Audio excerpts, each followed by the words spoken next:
procédure pénale. Maguette Ndiaye yow laa wax nga def ko.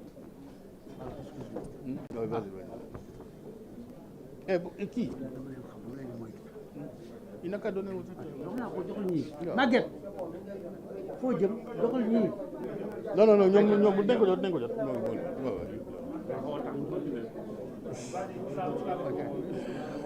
Bon, donc je reprends. Je dis voilà. Bon, on reprend là. Nous, avocats à la Cour, Jacques-Pascal Gomis, SCP Guédé et associés, Alassane Cissé, Baboucar Cissé et Doudou Ndoye, constitués par M. Mohamedou Di Farba Ngom, député à l'Assemblée nationale du Sénégal, pour assurer sa défense dans le cadre de la procédure pénale que le procureur de la République financier a l'intention de diligenter à son encontre, objet d'une demande d'autorisation parlementaire communément appelée levée d'immunité parlementaire, estimons que la dite demande, en cours d'examen par le Parlement, est la première phase d'une procédure pénale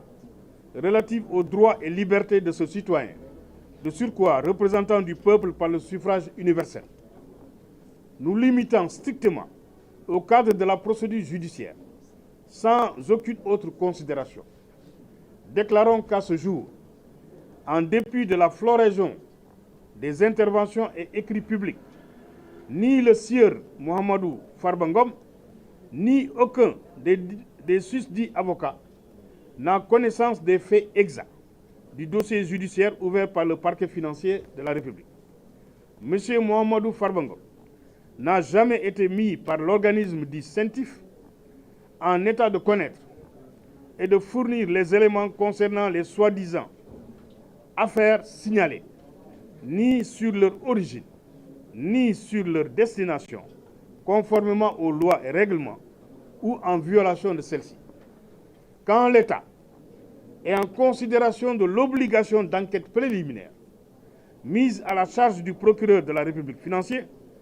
par l'article 77.98 du Code de procédure pénale, de la loi 2023-14 du 2 août 2023, M. Mohamedou Farba Ngom et ses conseils susvisés et sous-signés sont à la disposition des autorités pour enfin savoir de quoi il s'agit et répondre à leurs préoccupations. Fait et signé à Dakar le 17 janvier 2025, Maître Jacques-Pascal Gomis, SCP Guédé et associés, Maître Doudou Ndoye, avocat à la Cour, Maître Baboucar Cissé, avocat à la Cour, et Maître Alassane Cissé, avocat à la Cour. Ce communiqué-là vous a été distribué et vous pouvez l'utiliser et en faire usage, et bon usage. Voilà. Bravo. Donc maintenant, voilà.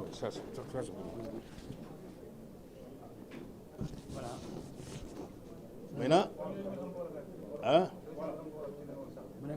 wolof waaw lu ma mën a wax ci wolof mooy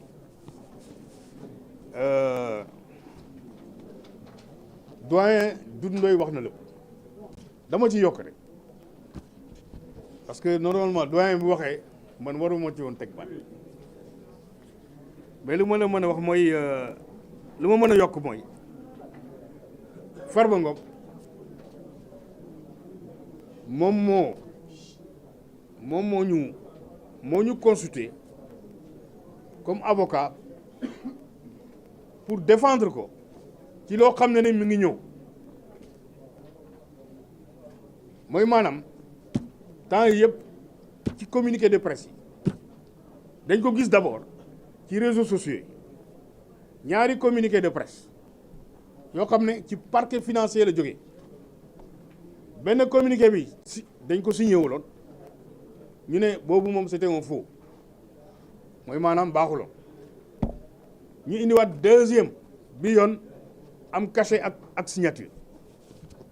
procureur Ablaye Sylla ci premier bi boo xam ne nee nañu c'était un faux fake news la Farba Ngom la ñuy viser directement ne dafa luubal 125 milliards maanaam en tout cas CENTIF 125 milliards la dem recherché te 125 milliards ay opérations yoo xam ne c'est des opérations douteuses. léegi deuxième communiqué bi ñu génnee loolu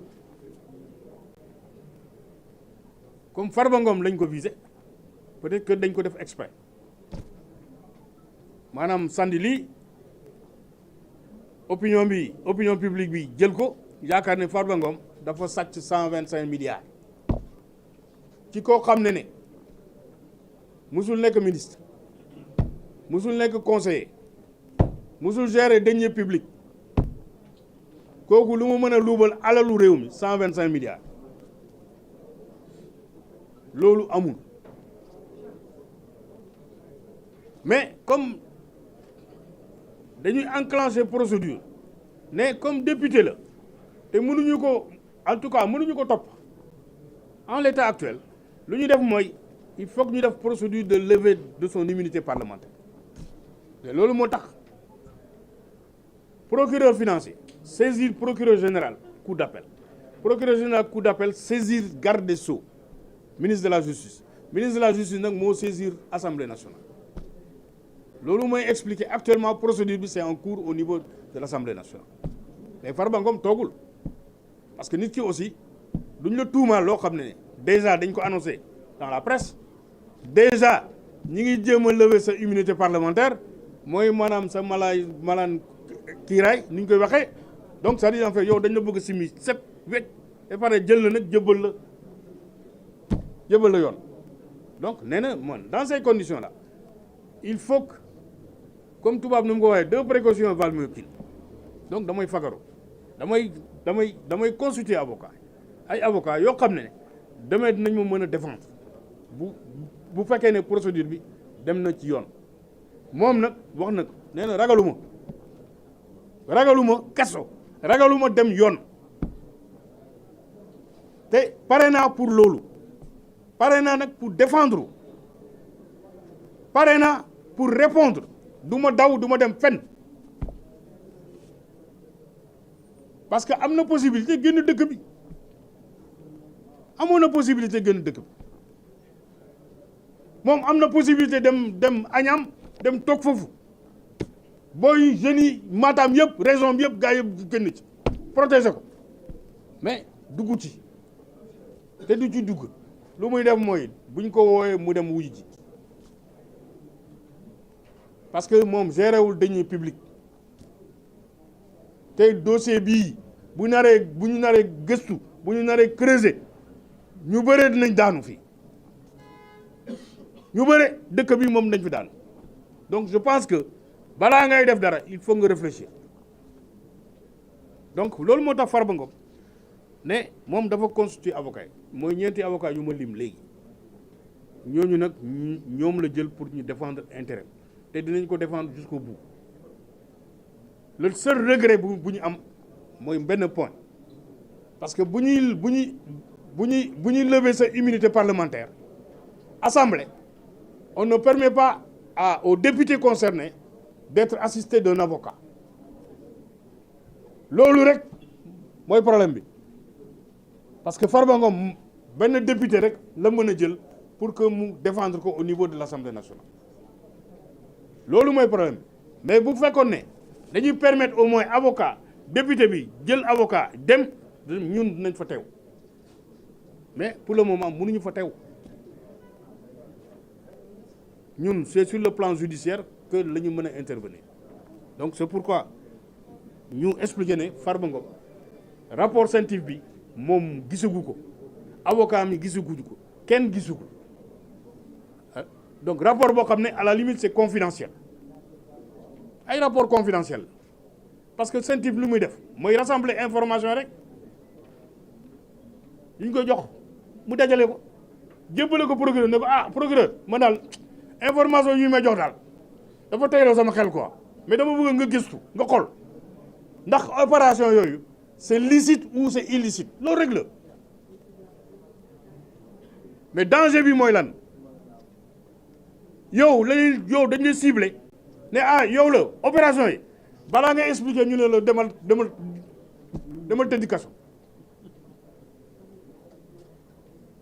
tëddi kaso yow nga tëdd kaso ñu gëstu gis na ne defoo dara ñu ne juum nañ nag bàyyi nañ loolu mooy danger bi balaa ngay dem dañ ñuy war a def enquête préliminaire ñu xool ñu ne CENTIF nee na lii est-ce que am nga lu koy firnde nga indi firnde yi ñu jël rapport bi écarté ko loolu mooy yoon mais lu ñu mën a def lu ñu bëgg a def mooy lan jël ko jox ko juge d'instruction directement juge d'instruction bi inculpé ko pour blanchiment de capitaux jël ko placé ko sous mandat de dépôt après nag ñu dem on va mener l'instruction pour voir ndax luñ ko tuumal am na wala amul boobaa tu auras perdu là-bas 6 mois 1 an de détention donc c'est loolu nag la ñu war a éviter parce que loi bi dafa ne procureur bi da nga war a def enquête préliminaire loi bi moo ko tëral enquête préliminaire nag mooy nga jël dossier bi jëbale ko gendarmerie wala nga jëbale ko DIC gars yi gëstu bu fekkee ne ku ñu tuumal indiwul ay firnde bu boobaa ñoom agent enquêteur yi nañ bind benn PV ne la kii daal yow yaa ñu santaane lii def nañ ko mais indiwul ay firnde bu boobaa moom da ngay jël dossier bi jëbal ko juge d'instruction ne juge d'instruction bi kii daal yóbbu ko négocier donc c'est ça la procédure ñun lu ñu bëgg a éviter nag mooy ñu jël ko taxañ ko sandi ko kaso et pare nag ne dañuy gëstu affaire yi donc c'est pourquoi ñu def communiqué bi pour alerter l'opinion publique nationale et internationale c'est clair c'est pour alerter l'opinion pour le moment amul procédure judiciaire à proprement parler mais Farba nee na damay constituer collectif avocat te avocat yi nag ñoom laa jël pour que ñu défendre ma au cas où ñu may poursuivre au cas où procureur financier convoqué ma bu may convoqué nag damay ànd ak samay avocat donc pour le moment on n'en est pas à cette phase là ñu ngi ci phase de levée de l'immunité parlementaire du député Farba Ngom. Je vous remercie. merci Grand. bravo nga ne woon matal na Yo koy matal sa plaidoirie la wu ñëpp bilaay surtout wala surtout wala ok oui ça va porter oui surtout fin bi li nga débat si enquête préliminaire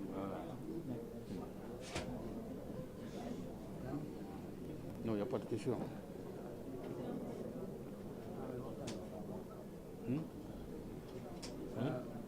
man sax dama bëggoon yokk dara si yow. waaw mais baax na kay non benn franc. non kay. gars yi gis ngeen. Maître Baboucar Cissé a expliqué et a lu la loi. Vous l'avez vu sur le papier qui a été diffusé. La loi dit que le procureur de la République financier doit faire une enquête préliminaire. Il n'aura pas le droit de dire tu viens, je donne au juge, le juge te met en prison. Il doit faire une enquête préliminaire par la gendarmerie, la DIG et tous les organismes possibles. Ça durera ce que ça durera avec les avocats, avec Farba Ngom, avec tous les documents. Bon, ceci étant, je voudrais qu'on rigole un peu.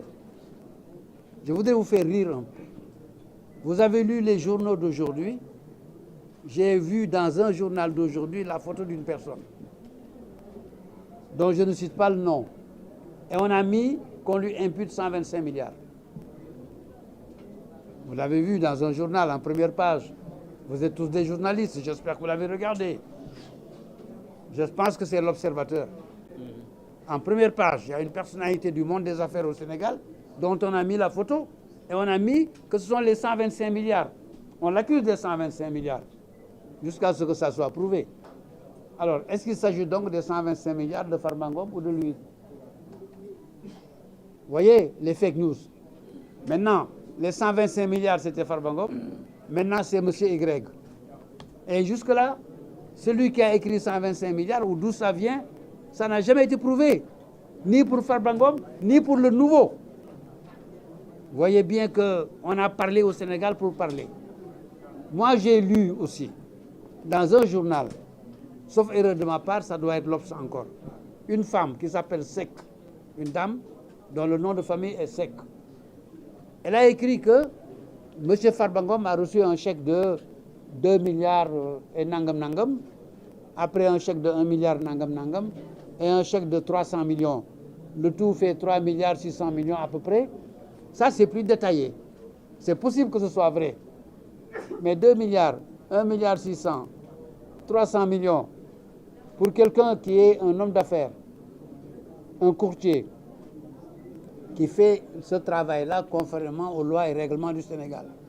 jusqu'à ce que le contraire soit prouvé. Mais cette personne peut parfaitement recevoir 2 milliards, 1 milliard 500 millions pour le travail qu'il a accompli. Sauf si on prouve que cet argent a été volé, ou bien provient d'un délit, ou bien provient de quelque chose d'anormal. Mais c'est celui qui poursuit qui doit le prouver. Et vous voyez bien qu'il n'y a presque rien en fait. C'est pourquoi rien ne nous a été donné. Mais le jour que tout sera mis sur la table, nous tous, nous savons réfléchir. Hein? Et nous tous, nous sommes instruits. Donc, on verra les preuves qui vont être demandées et les preuves qui vont être données. Et je pense que ce jour-là, la justice pourra clairement suivre un bon chemin. mbokk yi dama bëgg wax rek ne gis nañ ci journalu tey ne am na koo xam ne kilifa la ci monde des affaires liggéey xaalis ci Sénégal koo xam ne moom la ñu jiiñ léegi 125 milliards bi jiiñ laa wax de waxuma moo ko def moom lañ ko jiiñ ku nu jiiñ nag ki ko jiiñ moo war a wane wante léegi jiiñatuñ ko Farba Ngom 125 milliards bi kenn jiiñatu ko Farba Ngom parce que li ñu gis yëpp presse la kenn jiiñatu ko presse bi day jiiñatu ko keneen la ko jiiñ kon boog lu des si jiiñu Farba Ngom yi benn 2 milliards benn 1 milliard 200 benn 300 millions muy 3 milliards et quelques waaw mais loolu liggéey bi Farba Ngom di liggéey ak ña mu koy liggéeyal waaw ñu fay ko 3 milliards yoo mën a africain yi am 500 milliards c'est liggéey ko du nu jeex c'est liggéey ko laa wax du nu jeex américain bi am 10 000 milliards c'est liggéey ko xam ngeen ko c'est du benn de c'est du kenn rek de c'est du benn américain rek de lu ma téeméeri américain am nañ ku nekk lépp 1000 milliards 1000 milliards de dollars laa wax de waxuma CFA pour ñoom CFA du xaalis dollar ay xaalis 1000 milliards de dollars laa wax de lu ma téeméeri américain am nañ ko c'est naqadiwul benn américain waaw ñun lu tax 3 milliards CFA kese nga xam ne du xaalis ci Amérique du dara di ñu naqadi xanaa bëgguñu tekki dara ëllëg waaye ngir yàlla nañ yéene suñuy njaboot ñu am dara parce que njaboot gu amul dara njaboot gu ñàkk rek a fi nekk ban tukki américain yi am alal nangul ko seen njaboot ñuy liggéey di am alal tey ñoo ñuy dimbali suñu dëkk di ñu lebal alal di ñu may alal ñu koy bàkkoo nag ne Amérique may nanu bàkkoo nañ ko jamono yi ci journaux yi gis ngeen ko gis ngeen jamono yi ñu bàkkoo Amérique may nanu léegi nag homme politique ay wax avocat waxatul homme politique ay wax dégg ngeen li ma wax avocat waxatul homme politique ay wax bàkkoo nañu ci jamono yi ne Amérique may nanu Amérique lebal nanu Amérique yi ñuy jox Amérique gënuy jox dañu nangu seen doom milliardaire dañu nangu seen doom di am alal di ci fay impôt ñu nanguñu suñu benn doom am alal fay ci impôt milliardaire ñu mën a may keneen ku am rek ñu la sàcc nga ku yor ñu la sàcc nga loolu jaaduwul ku am yor mën nañ ko ne am sa lempo fayal dagan na Amérique boo amee fayoo lempo di nga am problème bi dul jeex parce que impôt boobu mooy tax gouvernement bi am xaalis bu mu ñu may ñun kon Sénégal war na ne waa ji am na liggéey na dagan na est-ce que fay nga lempo yi bu fayee nga jox ko xale yi wan doo am kon looy joxe foo koy jëlee da nga koy ñaani rek nañu nangu suñuy mbokk liggéey c'est Farba Senghor la muy liggéey dina ko prouver maa leen ne Farba Ngom waay Senghor waay Farba ba ma yaay sama xarit sama rakk jooju Farba Senghor Farba Ngom lay wax Farba Ngom la mu liggéey dina ko prouver nañ dem la muy liggéey benn yoonu Sénégal ayoo ko ba ñu àgg ci nag bu ci àggee xam wante ngir yàlla war a sóoli nañ dimbali nit ñi bàyyi leen ñu liggéey ndax nit ñi mën a am te lii nag jikko sénégalais daf fi yàgg croyez-moi de maa ngi fiy bëgg a yàgg nag Sénégal laa wax de maa ngi fiy bëgg a yàgg jikko Sénégal la dafa mel ni mosuñu nangu duñu nangu kër sa dëkkandoo génn fa ngeen bokk dem am dara waaye yéene ko loolu sant yàlla mu jox la ci nga ñaane ko yaay sonal sa bopp rek yéene ko mu gën koo am jëla si jox ngay jox keneen xaalis bi mën a circuler nit ñi mën a coop laa wax man si am doxal gars yi mu nga loolu laa bëggoon wax